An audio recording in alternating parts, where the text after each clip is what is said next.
भारत की वीर भूमि पर एक महान योद्धा का जन्म हुआ, छत्रपति शिवाजी महाराज।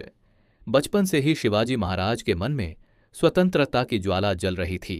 उनकी माता जिजाबाई उन्हें रामायण और महाभारत की वीर गाथाएं सुनाती थीं, जिससे उनके अंदर साहस, धर्म और न्याय के संस्कार गहराई से बस गए।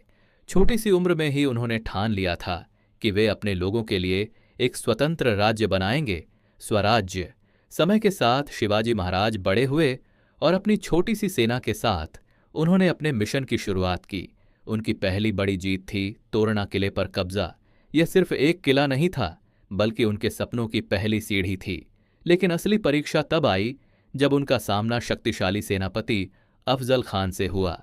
अफजल खान बहुत बलशाली और चालाक था, लेकिन शिवाजी महाराज उससे भी ज्यादा समझदार थे।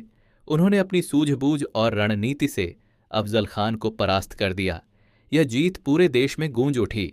शिवाजी महाराज की सबसे बड़ी ताकत थी उनकी गुरिल्ला युद्ध नीति, अचानक हमला करना और दुश्मन को संभलने का मौका न देना।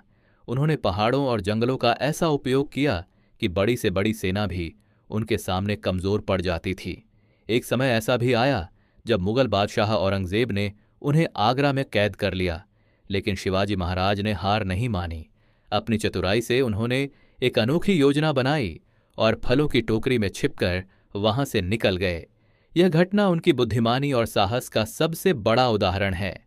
आखिरकार उनकी सालों की मेहनत रंग लाई और उन्होंने हिंदवी स्वराज्य की स्थापना की।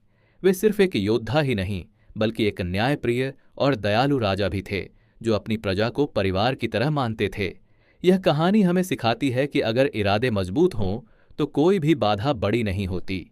साहस, बुद्धिमानी और दृढ़ संकल्प से कोई भी व्यक्ति इतिहास रच सकता है। जय भवानी, जय शिवाजी,